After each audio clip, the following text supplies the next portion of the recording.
The scream was not supposed to happen. Fleet Commander Xeroc Valen had ruled armadas for most of his life. He had heard alarms, warnings, battle alerts, and dying cries over open channels. He knew the difference between panic and discipline. This was neither. This was pure terror. The scream ripped to the command bridge of the flagship Iron Dominion, sharp and animal, cutting to the low hum of engines and the quiet confidence of victory. Xeroc turned instantly, his 4 eyes locking onto the source. The sensor officer was frozen in his chair. Not stiff, not alert, frozen. His bioluminescent skin, normally glowing a calm blue, had drained to a sickly gray. His lower arms trembled so violently that his console rattled beneath them. "Report," Xeroc said, his voice calm, controlled. The officer did not answer.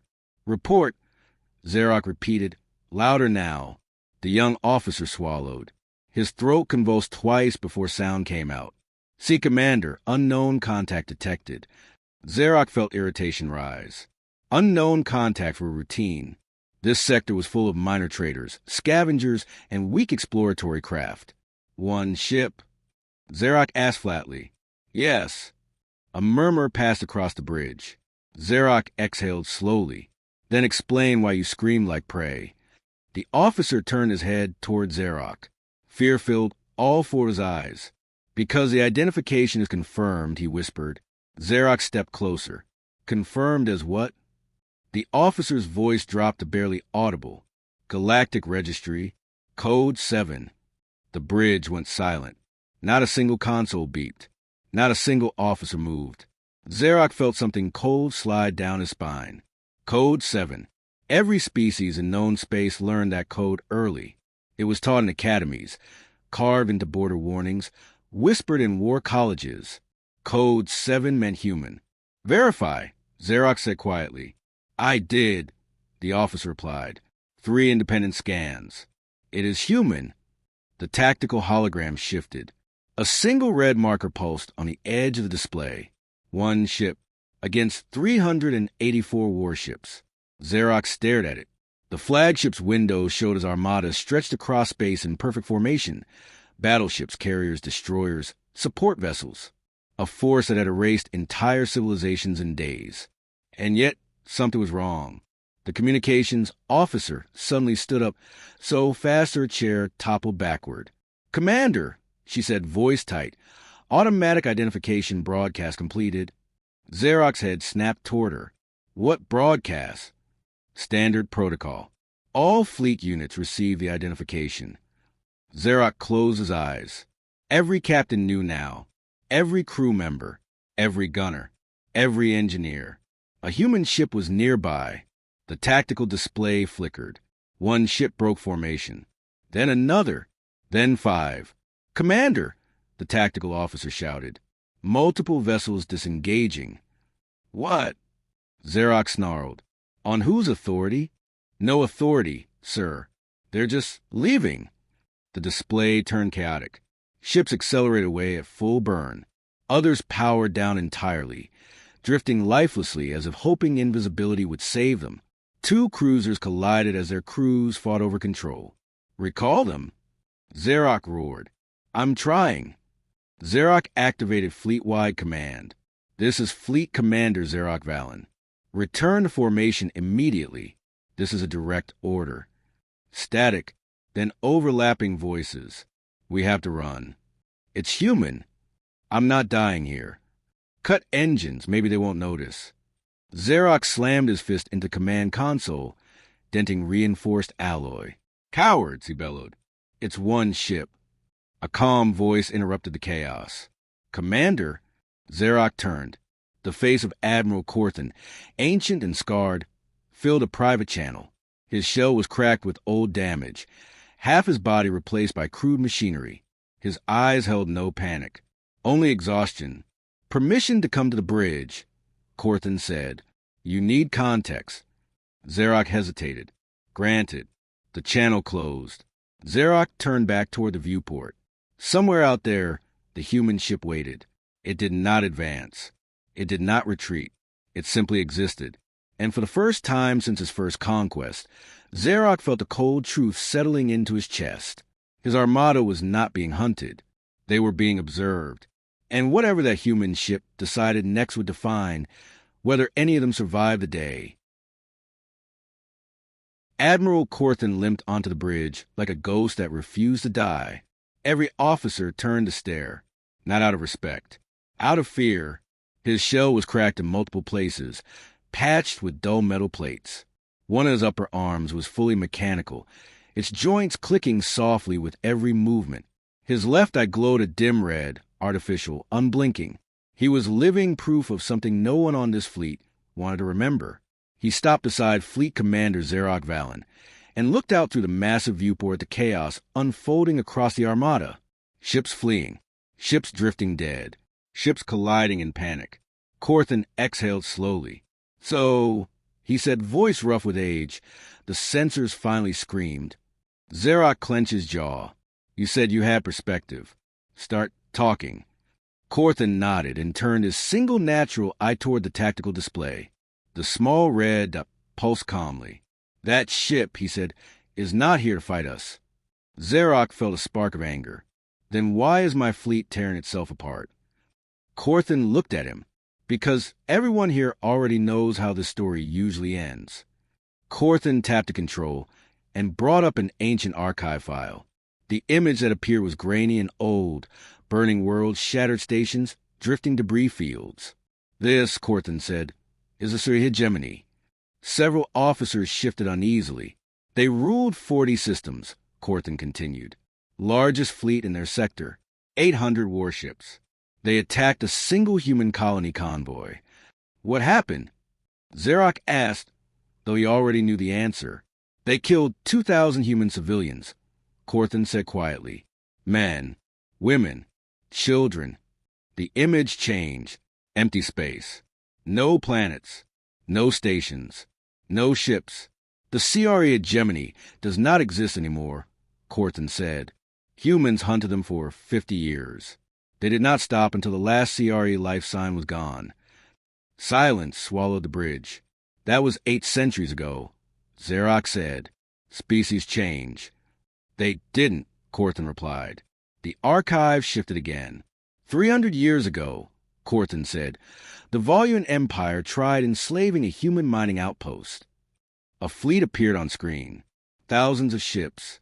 They had 9,000 warships, Corthan said. The humans sent a response fleet. "How many?" Xerox asked. "Less than 1,000. The image jumped. Wreckage. Burning hulls. White-hot explosions. "The war lasted 6 hours, Corthan said. "The Voluans surrendered everything. Territory, technology, sovereignty. They still exist today because they chose to live." Xerox swallowed. "They surrendered," he repeated. "Yes," Corthan said. "That's the key difference." Another file opened. A star system with 7 planets. Then 6. One was gone. "What happened there?" Xerox asked. "The Syra Coalition," Corthan said. "They kidnapped 42 humans for research. Held them for 3 weeks. The bridge crew leaned closer, without realizing it. "The humans took their people back," Corthan continued. "Then they broke the Syra homeworld apart." "How many died?" Xerox whispered. 9 billion, Corthan said. "In one day." A cold wave rolled through the bridge. "They hunted the survivors for 20 years, Corthan added. "The Syra are extinct." Xerox stared at the display, his mouth dry. "They killed billions for 42 prisoners?" "No," Corthan said softly. "They killed billions to teach the galaxy a rule." He turned to face Xerox. "Never touch their people." Xerox looked back at the pulsing red. "One ship," he said. "Why would they send just one?" Corthan smiled sadly. "Because it's not here to fight," he repeated. "It's here to see what kind of species we are." Xerox frowned. "Explain." Corthan activated another file. 60 years ago, he said, "I commanded part of the Dominion's Second Armada, 6,000 warships." Several officers gasped. "That fleet was legendary," Xerox said. "It was," Corthan replied, "until it met humans." Xerox turned fully toward him. "We were sent to display strength near human space," Corthan said. "We entered a neutral system called Sigma Reach. What happened? The humans sent 23 ships. Xerox blinked. 23? Corthan nodded. We laughed. The bridge felt very small. They attacked without warning, Corthan continued. They didn't form lines, didn't follow doctrine. They moved faster than our targeting could track. He paused. They destroyed 6,000 warships in 8 hours. A stunned silence followed. How many human ships were lost? Xerox asked hoarsely. 11. The bridge seemed to tilt. That's impossible. Corthan lifted his mechanical arm. 12 humans boarded my ship, he said. 12 against 3,000 of us. Xerox felt his legs weaken. They move like one mind, Corthan said. No hesitation. No fear. Just efficiency. He touched the scar across his shell. A human broke my body, he said. Then she spared my life. Why? Xerox asked. She said, someone needs to remember. Corthan turned back to the viewport. That ship out there, he said, doesn't need to threaten us. Xerox's voice was barely audible. Because if we attack, they'll call for help, Corthan said. And then this fleet becomes a historical footnote. Xerox clenched his fists. How do you know what they'll do? Corthan's voice dropped. Because humans hate war, he said. But when war comes to them, they become something else. What? Xerox asked. Final, Corthan replied. The bridge shook slightly as another ship jumped away. Xerox looked around at his collapsing armada. What do they want? He asked. Corthan shook his head. Maybe nothing. Maybe just passage. And if we choose wrong? Corthan's red. I glowed brighter.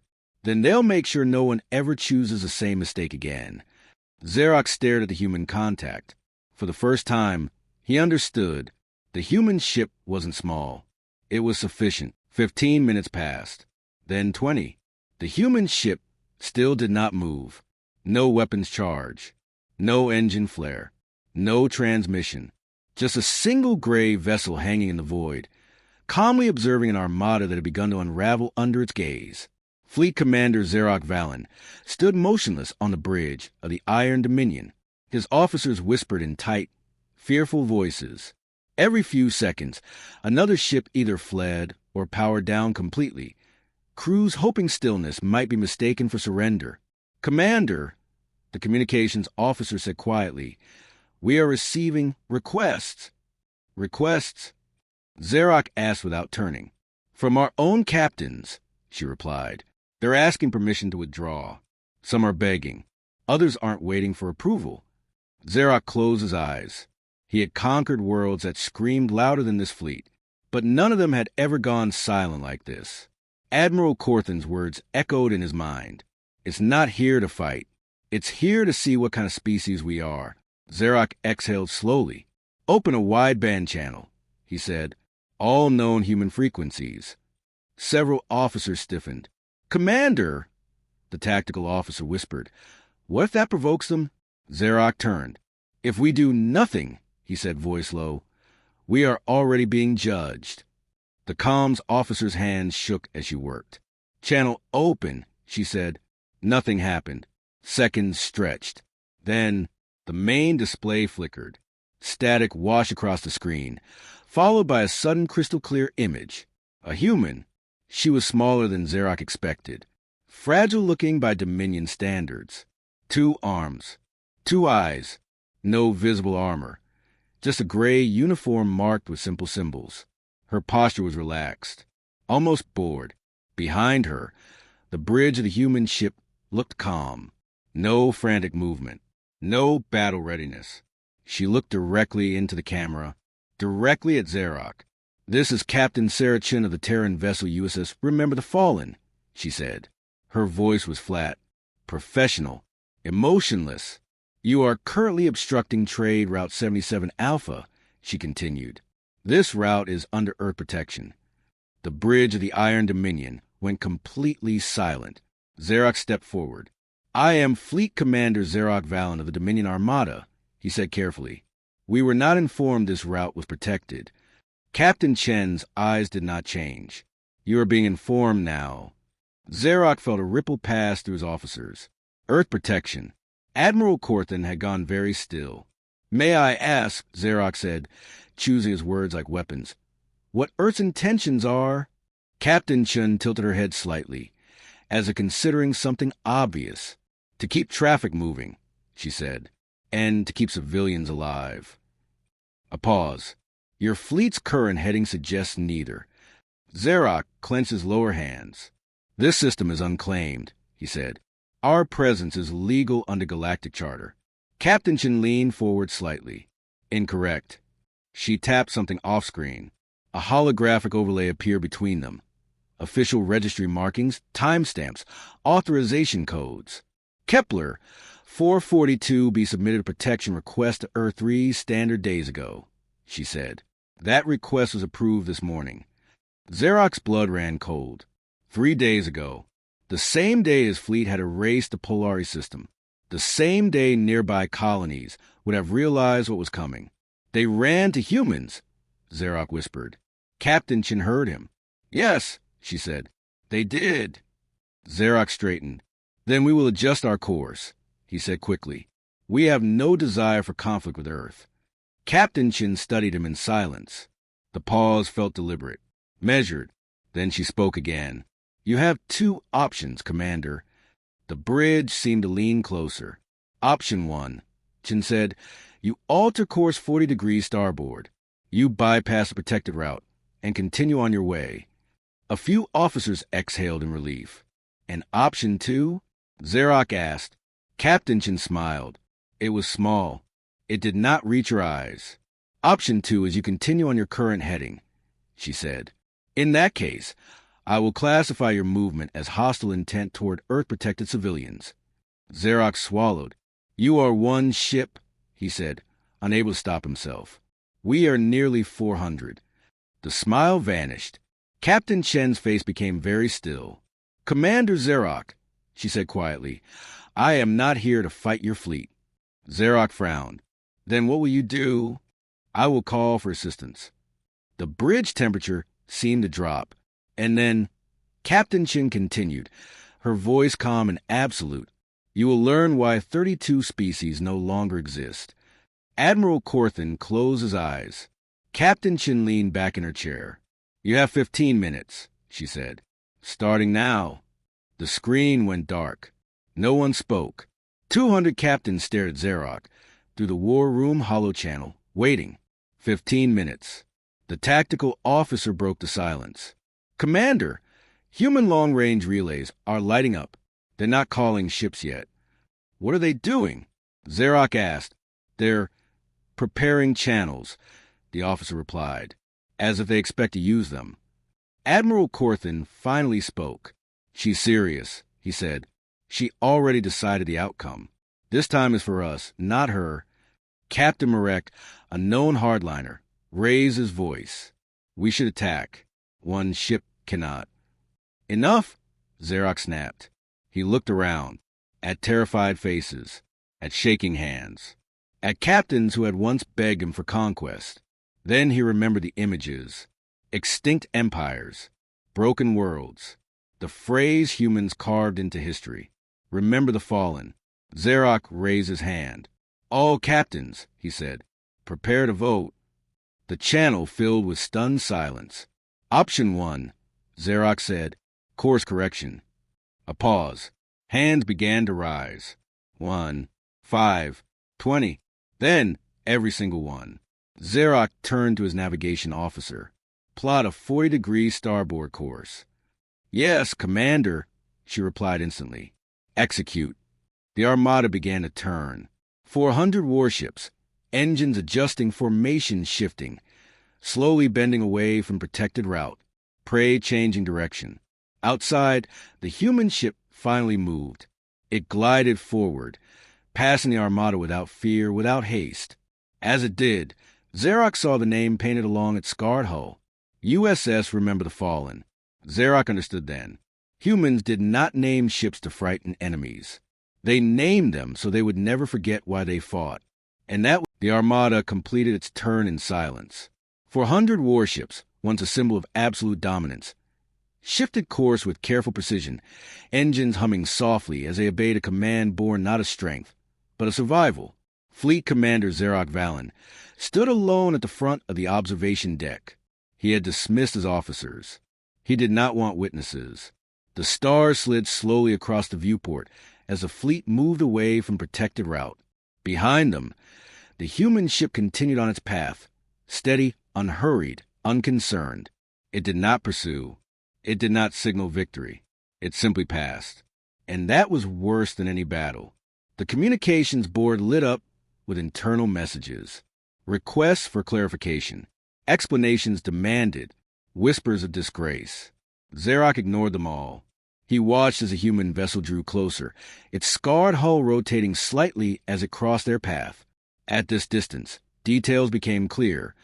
Burn marks along its plating, old impact scars never polished away. This ship had survived things his entire armada had only studied in archives.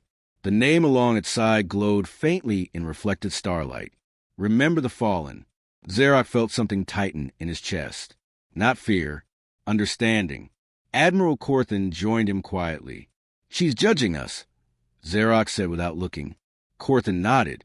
"Yes." "Will she attack?" "No," Corthan replied. "If she intended to, we'd already be dead."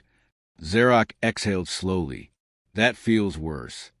Corthan's mechanical hand flexed. "It should." Across the Armada, reactions varied. On the cruiser Crushing Tide, Captain Marek stared at his tactical display in disbelief. "We turned," he muttered. "We actually turned." His first officer did not answer. On the carrier Night Terror, half the crew sat in silence, staring at the stars. The other half wept openly. They were alive, and they did not know how to feel about it. The human ship slipped past the Armada without changing speed. No weapons charged. No shields flared. Just cold, deliberate indifference. Then, without warning, a short transmission echoed across all channels. Not a command. Not a threat. A record. "This is Captain Sarachin of the Terran vessel USS Remember the Fallen," the voice said. The Dominion Armada altered course and avoided Earth-protected space. A pause. This interaction is now logged. The channel closed. Xeroc felt his legs weaken. "Logged," he whispered. Corthan's red eye glowed faintly. "Yes," he said. "That's the real consequence." "What happens now?" Xeroc asked. Corthan stared at the receding human ship. "Now," he said, "every human archive knows your name." Xeroc swallowed. "They will remember that we turned away?" "They will remember that you could have crossed the line," Corthan replied, "and that you didn't." "That's good." Corthan hesitated. "It's better than the alternative." The fleet reformed slowly, broken formations knitting back together with the stiffness of survivors who had narrowly escaped a disaster they barely understood. Some captains requested permission to speak. Xeroc allowed it. "We should report this as a tactical redeployment," one suggested. "No," Xeroc replied immediately. "We report the truth." Silence followed. "We encountered a human vessel," Xeroc continued. "We altered course to avoid unnecessary conflict." Captain Marek bristled. "That makes us look weak." Xeroc turned on him. "We are alive," he said. "Weakness is dying for pride." Marek said nothing more. On Earth, the log entry was filed quietly. No press release. No announcement. Just data. One more example of a line not crossed. Captain Chen reviewed the file briefly before moving on. No follow-up. No satisfaction. Just confirmation. The days that followed were harder than battle. Rumors spread through the Dominion. The Third Armada had turned away. One ship had stopped them. No shots fired. The High Council summoned Xeroc immediately. "You shamed the Dominion," one counselor hissed. "You saved it," another said quietly. Xeroc stood unmoving. "We destroyed the Polari," he said. "We were moving toward another civilian colony." "And," a council demanded, "and humans notice." The chamber fell silent. Admiral Corthan addressed the council later. "You want conquest," he said. "Humans offer consequences." Some laughed nervously. "Can they really destroy us?" someone asked. Corthan's answer was simple. Yes. That night, Xerox stood alone in his quarters. He replayed the human captain's face. Not anger, not hatred, certainty. Humans did not threaten. They documented. And once something was documented, it lived forever. Across the galaxy, the record spread. Not officially, unofficially. Merchant captains whispered it in docking bays. Diplomats referenced it carefully. Pirates rerouted entire operations. A single phrase began to circulate. Earth is watching. Xerox began to understand the true human strategy. They did not need fleets everywhere. They needed memory. And the galaxy feared memory more than weapons.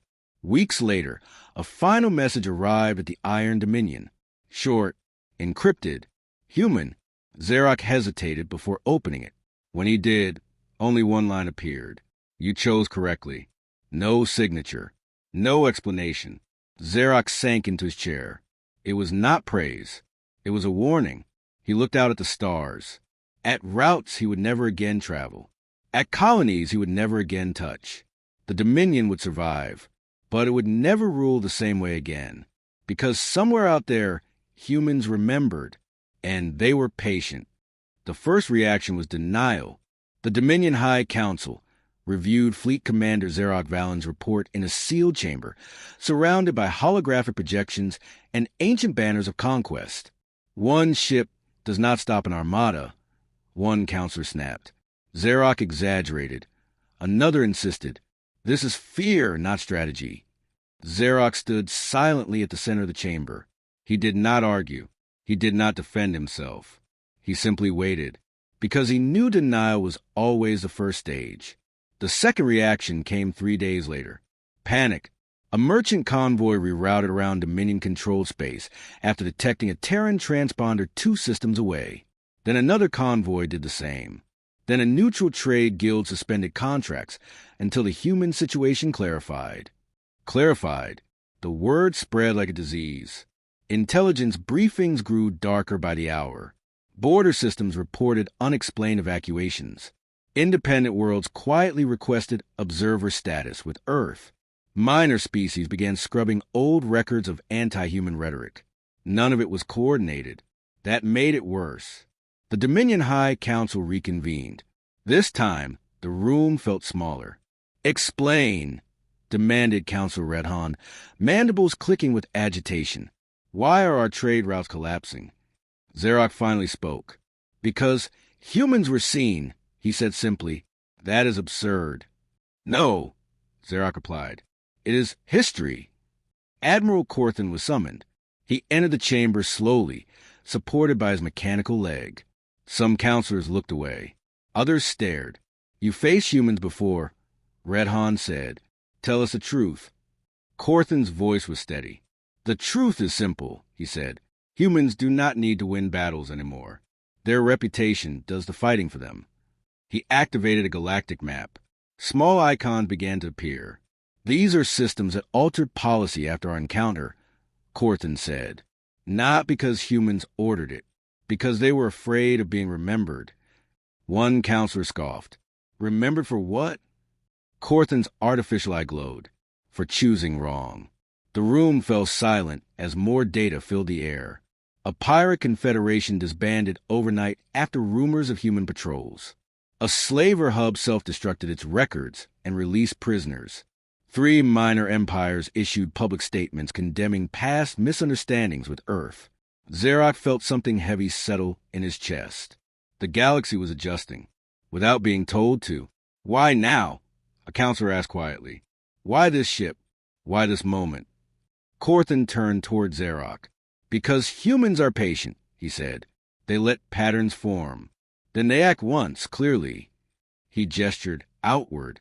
That ship did not threaten us. It documented us. In Dominion space, whispers became doctrine. Fleet captains updated engagement rules. Civilian protection clauses appeared overnight in military manuals. Expansion plans were quietly shelved, not because Xerox ordered it, because no one wanted to be the next example. On the carrier Night Terror, officers gathered around a private channel. If humans log everything, one whispered, Does that mean they're watching us now? Another replied, They don't have to. Silence followed. Xerox received private messages. From captains thanking him for choosing survival. From others accusing him of cowardice. From some simply asking, What do we do now? Xerox answered none of them. He didn't know. On Earth, the response was muted. The incident log was archived. Analysts reviewed it, flagged it, and moved on. Human news networks did not mention it. To humans, it was not a victory. It was maintenance. That fact unsettled the galaxy more than any broadcast ever could. A week later, the Galactic Convergence called an emergency session. Not about war, about humans. They act without consultation. A delegate protested. They ignore established authority. Another added. A third voice cut in quietly. They ignored us before. We allowed it. Now we are afraid of it. No one disagreed. A delegate from a minor species asked the question everyone avoided. What exactly do humans want? The chamber waited. No answer came, because no one knew. Back aboard the Iron Dominion, Xerox stood before his senior officers. We are changing course, he said. Captain Marek bristled. Again? Yes, Xerox replied. Permanently. He activated a new directive. No assaults on civilian worlds. No forced labor seizures.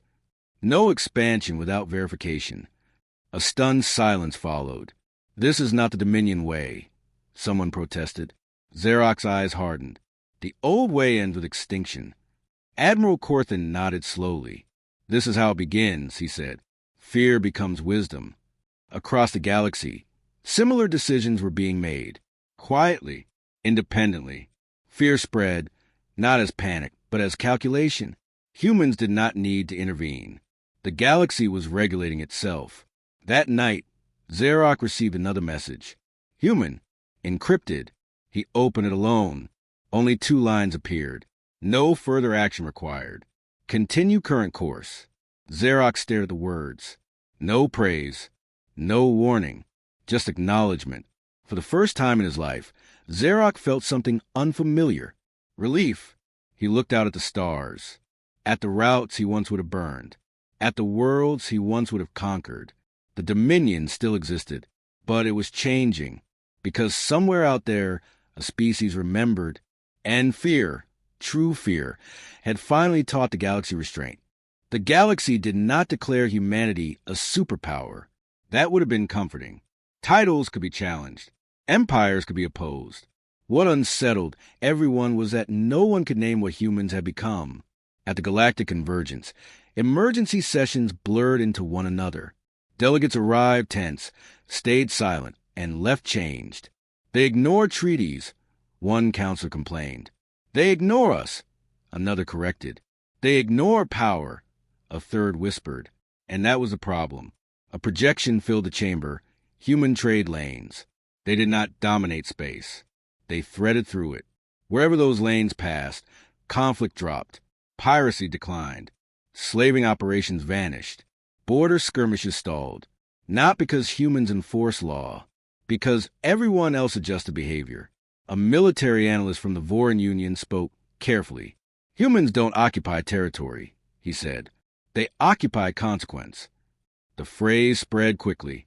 Fleet Commander Xerox Valen watched the convergence feed from his flagship. They're afraid of ghosts, Captain Marek muttered. No, Xerox replied. They're afraid of records. The major powers reacted in different ways. The Zala combined reinforced borders and withdrew fleets inward, choosing defense over expansion. The Iraqan Empire attempted a show of force, deploying a massive armada near human-adjacent space. It lasted 6 hours. Not a single human ship appeared. The Iraqan fleet withdrew anyway. No one wanted to be the one to test silence. The Krell technocracy tried another approach. They sent diplomats. Hundreds of them. Messages flooded Terran channels. Offers of alliance, mutual defense, oversight committees. Humanity responded to most with the same line. We acknowledge receipt. Nothing more. No rejection. No acceptance. Just acknowledgement. That terrified the diplomats. Admiral Corthan explained it best. Humans don't want authority, he told Xerox. Authority comes with responsibility for everyone. They only accept responsibility for those they choose. And how do they choose? Xerox asked. Corthan looked out at the stars. By memory. On Earth, the policy was simple. No declarations. No ultimatums. No expansion. Human fleets continued patrols along established trade routes. Exploration ships charted new systems. Medical vessels answered distress calls. Everything looked normal. That was the illusion, because everywhere humans passed, rules rewrote themselves. A pirate lord ordered his crews to stand down near a Terran lane. A war council delayed an invasion to review human proximity. A slaver ring dissolved overnight. Records erased. Captives released anonymously. None of it traced back to human orders, only to fear of being seen. The Galactic Convergence attempted regulation. New laws, new oversight mechanisms, new classification systems for Terran actions. None passed. Too many delegates abstained. Too many whispered the same thing. What if they remember how we voted? Xerox received a private transmission from a minor system governor. If we're attacked, the message asked, will humans help us? Xerox stared at it for a long time, then replied, that depends. Have you given them a reason to remember you? No reply came. Admiral Corthan watched a long-range feed of human exploration ships entering uncharted space. They're expanding. A junior officer observed nervously. No, Corthan corrected. They're learning. One incident shook the galaxy deeply. A remote mining world collapsed its orbital ring during an internal revolt. Thousands of civilians were trapped. Human medical vessels arrived first. Not warships. Doctors. Engineers. They stabilized the ring, evacuated civilians, and left. No announcement. No demands. The only record was a short log entry. Civilian lives preserved. That entry spread faster than any threat ever had. At the Convergence, a delegate finally asked a question no one wanted answered. If humans don't rule, what stops them from becoming monsters? Silence followed. Then a quiet reply from a Valkyrie observer. They remember who they are. Xerox began rewriting Dominion doctrine, conflict avoidance protocols. His officers called it. Xerox called it survival. No engagement with Earth-protected assets. No action that could be interpreted as harm to civilians. No erasure of evidence. Captain Marek protested. We're limiting ourselves. Yes, Xerox said. So the universe doesn't do it for us. The galaxy slowly accepted a new truth. Power no longer meant fleets or territory. It meant who you trusted not to forget. Late one night, Xerox received another human message. No encryption. No header. Just text. Observation complete. Behavior adjustment noted. Xerox leaned back in his chair. They were watching, and they always had been. Across the galaxy, a new proverb emerged. Not from humans. From everyone else. Fear the conqueror. Respect the ruler. But never anger the one who remembers. Humanity had no throne. No crown. No empire. And yet, the galaxy bent around them. Not in submission. In caution. The panic did not arrive with alarms. It arrived with hesitation. Fleets that once moved without question began requesting secondary confirmations. Generals delayed orders that would have once been automatic. Councils postponed votes, pending further review. The galaxy slowed, and slowing down terrified those who had built their power on speed and force. At the Galactic Convergence, the chamber was full, but authority was absent. Delegates argued, threatened, pleaded. Nothing passed. We must establish boundaries, one counselor shouted. Humans act without oversight. A reply came immediately. And who oversaw us when we burned colonies? Silence spread like oil. A classified intelligence briefing leaked. Quietly, deliberately, it listed confirmed human observation zones. Not territories. Not borders. Zones where human ships had passed within the last standard year. Trade declined sharply inside those zones. Conflict vanished. Not because humans enforced peace. Because no one wanted to be remembered badly. The Iraqi Empire was first to crack. Its supreme strategist resigned publicly, citing an unsustainable future. Within weeks, 3 Iraqi fleets were recalled. Expansion doctrine was quietly scrapped. The empire that had swallowed neighbors for centuries suddenly chose to look inward, not out of mercy, out of fear. Fleet Commander Xerox Valen watched these developments with a growing sense of unease. "We're not alone," Captain Marek said. "Everyone's afraid." Xerox shook his head. "They're not afraid of humans," he said. "They're afraid of themselves, of what humans might remember about them." The Zala Combined attempted control through law. They proposed a unified resolution at the Convergence. All Terran actions must be reported to the Council within 1 cycle. The vote failed. Spectacularly. Too many abstentions. Too many delegates unwilling to place their names beside emotion humans might read one day. A Valkyrie representative stood and spoke calmly. "You still think this is about power," she said. "It's not. It's about accountability." The chamber erupted. In CRE remnants, riots broke out. Not against humans, against their own leaders. "You made enemies of memory," protesters shouted. "You doomed us." Statues of conquerors were torn down. Archives were burned. History was being rewritten badly. Humanity did not respond. No statements. No warnings. No reassurances. That silence pressed harder than any fleet. A disturbing realization spread through military academies across the galaxy. Human deterrence could not be modeled. There were no red lines. No formal declarations. No predictable escalation ladders. There was only one constant: how humans judged intent. At the Convergence, emergency authority collapsed. A senior counselor admitted it openly. "We cannot compel compliance anymore," they said. "Our legitimacy depended on fear. Humans removed it." The chamber knew the truth. The council had ruled by permitting atrocities, until someone stronger cared. Now someone did. Xerox received an encrypted message from a former rival commander. "Do you think they'll come for us eventually?" Xerox stared at the words before replying. "Only if we give them a reason." Across neutral space, smaller species adapted fastest. They opened archives, released prisoners, issued apologies for things humans had never complained about. One governor famously said, "We are correcting errors before humans notice them." The galaxy laughed, then stopped laughing. A single incident shattered what control remained. A border skirmish erupted between 2 minor powers. Civilian casualties were reported. Within hours, human medical vessels arrived. Not warships, doctors. They stabilized the wounded, documented the incident, and left. No accusations, no intervention, just records. The skirmish ended the same day. Both governments signed a ceasefire within hours. Not because humans demanded it, because they were watching. At Dominion High Command, an uncomfortable vote was taken.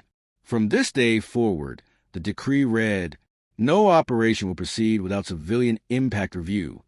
It passed unanimously. Xerox closed the document and leaned back.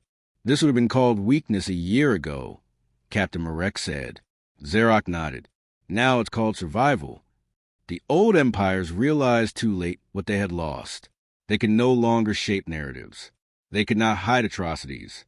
They could not rely on distance or bureaucracy. Someone remembered. Someone always remembered. A new term entered strategic doctrine: human shadow influence. It described the effect of humans being nearby, or even rumored to be nearby. Behavior changed. Violence dropped. Fear increased. Late one night, Xerox stood on the observation deck, watching stars drift past. Admiral Corthan joined him. "They've lost control," Xerox said quietly. Corthan nodded. "They never really had it." "What happens next?" Corthan looked toward the void where human ships traveled unseen. "The galaxy learns to live with consequences," he said. "Or it learns the hard way. Far away, in a frontier system, a human exploration ship logged a simple note. Multiple powers altering behavior. No intervention required. The log was time-stamped, filed, remembered. The old empires were still standing, but they were hollow now, because fear had changed direction. And for the first time in galactic history, the most dangerous thing was not an army. It was being noticed. The message did not arrive with fanfare. There were no fleets gathering, no emergency alarms, no dramatic broadcast interruptions. That alone made it terrifying. Across relay stations, diplomatic hubs, military networks, and civilian archives, a single Terran transmission appeared. Unclassified, untranslated, open to everyone. No encryption, no threat, just intent. At the galactic convergence, the chamber fell silent as a human emblem appeared on every display.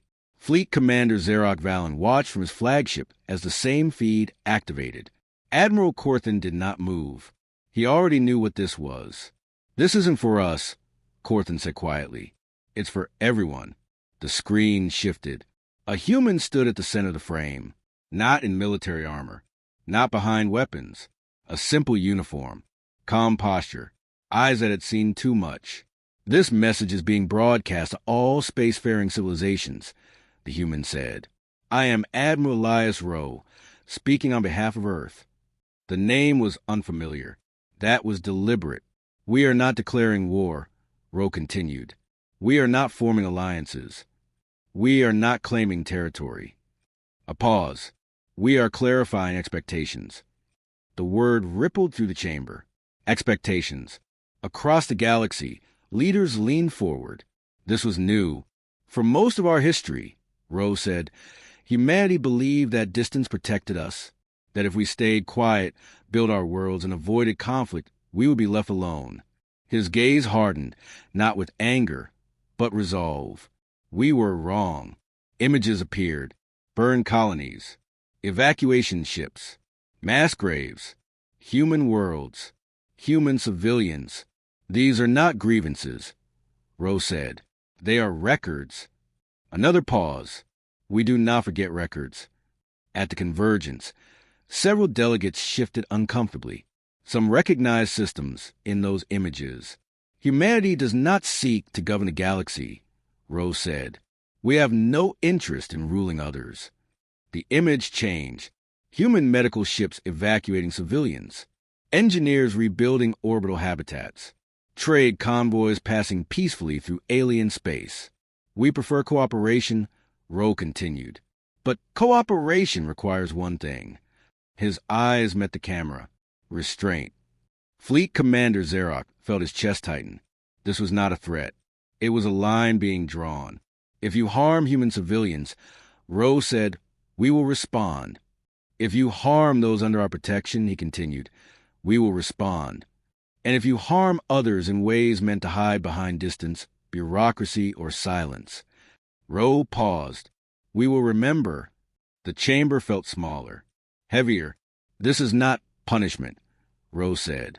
"It is consequence." The image shifted again. Names appeared. Human names. Ships lost. Colonies destroyed. Families erased. "We mourn them," Rowe said, "and we learn from them." At Dominion High Command, silence ruled. No one dared speak. From this moment forward, Rowe said, "Earth's position is simple. If you choose mercy, you will find cooperation. If you choose cruelty, you will find distance. And if you choose extermination," his voice lowered slightly, "you will find that humanity does not stop." The transmission ended. No closing words. No anthem. Just silence. The galaxy did not erupt. It recalibrated. Within hours, policies changed. Civilian protection clauses were added to military doctrine. Emergency evacuation protocols were revised. Archives were opened, some erased. Fear moved faster than fleets. Fleet Commander Xeroc received dozens of messages from rival commanders, from neutral powers, from former enemies, all asking the same question: what do humans consider restraint? Xeroc answered honestly: "Enough." Admiral Corthan watched the projection of trade routes updating in real time. "They've redrawn the map," he said softly. Xeroc nodded. "Without borders." At the convergence, a delegate finally spoke the truth aloud. We are no longer governed by power, they said. We are governed by consequence. No one disagreed. On Earth, the message was archived, filed under ethics directive. No celebration followed, just continuation. Human ships resumed their routines. Exploration, trade, rescue, no increase in patrols, no shows of force. And yet, violence across known space dropped measurably within a standard week. Xerox stood on the observation deck as his fleet traveled a new route, one chosen carefully, deliberately. We used to rule by fear, he said quietly. Corthan nodded. Now fear rules us. Xerox shook his head. No, he corrected. Memory does. Far from power centers, on a forgotten outpost, a minor species captain helped a damaged human freighter repair its engines. Why help us? The human asked, surprised. The captain gestured at a public relay, replaying Rose's message. Because the alien said, I understand the rules now. Across the galaxy, the same understanding settled in. Humanity did not threaten. They documented. They remembered. And they acted only when necessary. The galaxy had not become safer. It had become accountable. And that frightened the old empires more than any war ever could. The first empire to fall did not explode in war. It simply stopped holding together. The Iraqan Empire, once feared for its endless fleets and brutal efficiency, announced a temporary suspension of all expansionary operations. The statement was meant to calm markets. It did the opposite. Within days, outer systems stopped responding to central authority. Governors delayed tax shipments. Fleet captains requested clarification before following orders. Clarification turned into silence. Silence turned into separation. An empire held together by fear discovered what happened when fear pointed inward. Fleet Commander Xerox Valen watched the report scroll past his console. They're unraveling, Captain Marek said quietly.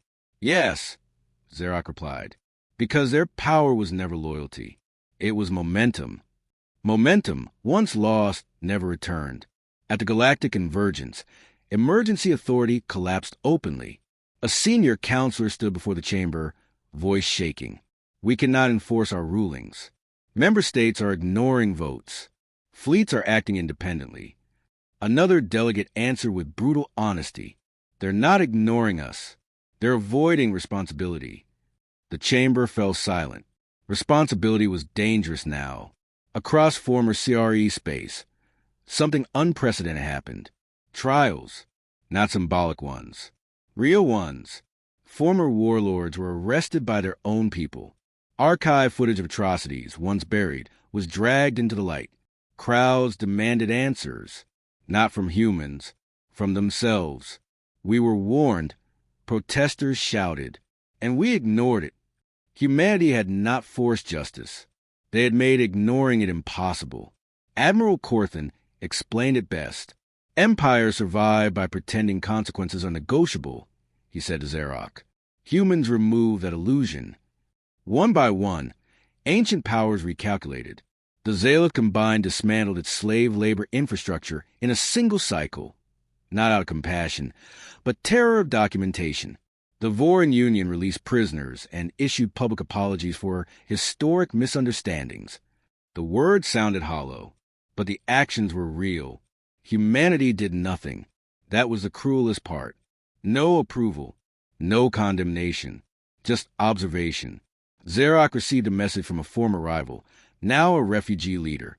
They're tearing down statues, the message read, burning conquest records, trying to erase history. Xerox stared at the screen. They don't understand, he muttered. Corthan nodded. Humans don't erase history, the old admiral said. They remember it. The realization hit too late. The past could not be deleted, only answered for. A defining moment came when a minor warlord attempted defiance. The Krex Ascendancy, a small but vicious regime, publicly denounced Earth's moral interference and resumed raids on civilian convoys. They broadcast their actions proudly, dared humanity to respond. The galaxy held its breath. Humans did not send fleets. They sent files, archive footage, witness testimony, trade disruption analyses, shared freely. Within days, the Kreks lost allies, then trade partners, then fuel access. Their fleet sat idle, not destroyed but starved. The Kreks government collapsed within a month. No human warship ever fired a shot. At the Galactic Convergence, someone finally said it. "We are not being conquered," a delegate whispered. "We are being exposed." No one argued. Fleet Commander Xerox stood before Dominion High Command once more. "This is the future," he said calmly. "Not human rule, human memory." A counselor hissed. "So we live in fear forever?" Xerox shook his head. "No, we live carefully." The Dominion voted, unanimously, permanent civilian protection laws, independent oversight archives, open incident logging. Xerox signed the directive with steady hands. "This would have been treason once," Captain Marek said. "Once," Xerox replied, "before survival mattered." Across the galaxy, similar votes occurred. Quietly, desperately, empires shed teeth to keep their heads. On Earth, analysts watched trends stabilize. Conflict down. Civilian deaths reduced. Trade normalized. No celebrations followed. Humanity did not feel victorious. They felt tired. Admiral Rowe addressed a closed session. "This was inevitable," he said. "Power unchecked always collapses." "And if they turn on us?" someone asked. Rowe was silent for a moment. "Then we respond," he said.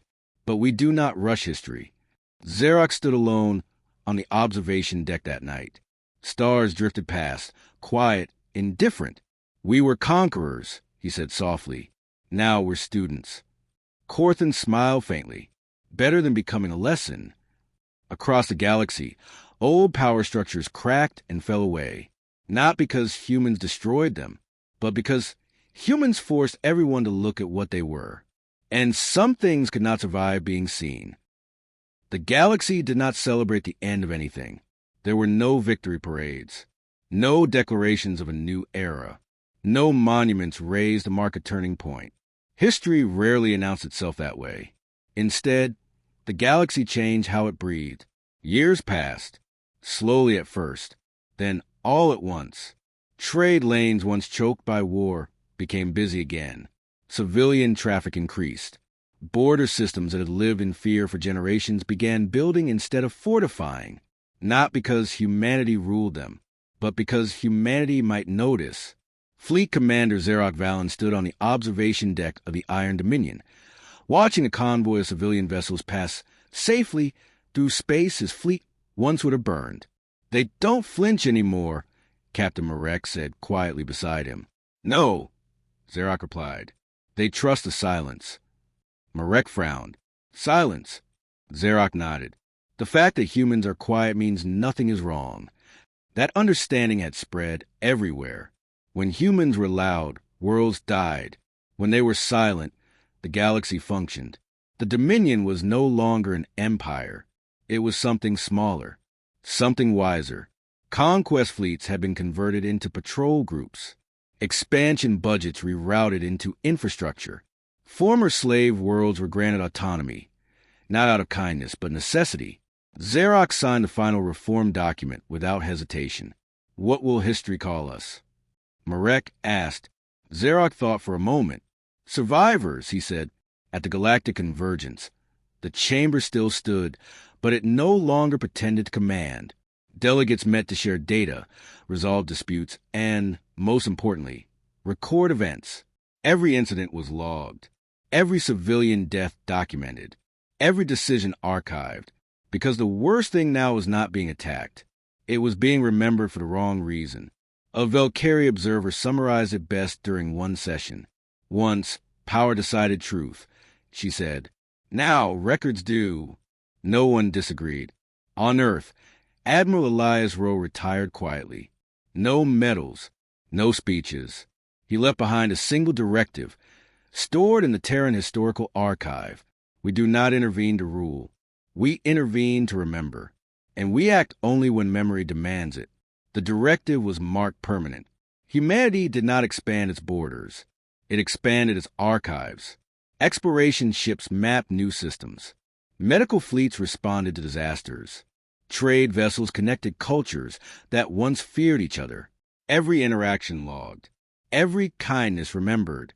In a frontier system far from any capital, a young alien captain hesitated before responding to a distress call, helping with cost fuel, time, risk. Then she remembered the stories. Not of fleets, not of weapons, of memory. She altered course. Xerox received a final human transmission years after the encounter. It was not encrypted, not classified, just a notification. Dominion behavior trajectory reviewed. Civilian harm reduced by 92%. No further observation required. Xerox sat back in his chair. "They're done watching us," Marek said softly. Xerox shook his head. "No," he replied. "They're done worrying." Admiral Corthan passed away soon after. At his request, his ashes were scattered in open space near Sigma Reach. Xerox attended alone. "He taught us fear," Xerox said quietly. "No," Marek replied. "He taught us humility." Across the galaxy, new children grew up with different lessons. Not tales of glorious conquest, not myths of endless expansion, but warnings. If you hurt civilians, someone will remember. If you cross a line, someone will write it down. If you choose cruelty, history will not forget your name. And humans? Humans kept doing what they had always done. They built. They explored. They mourned their dead. They did not gloat. They did not threaten. They simply remembered. Years later, Xerox stood once more on the observation deck. The stars looked the same. But everything else had changed. "We used to think strength was taking what we wanted," he said. Marek nodded. "And now, Xerox said, strength is knowing when not to." Far away, on a quiet Terran world, a shipyard completed a new vessel. It was small, scarred by design, built to last. Its name was painted carefully along the hull. USS Remember the Choice. No speeches followed its launch, just a single log entry. Deploy for observation. The galaxy would never again be ruled by ignorance, never again by unchecked cruelty, because somewhere always someone was watching, not with hunger, not with hatred, but with memory. And memory, the galaxy had learned, was the most dangerous power of all.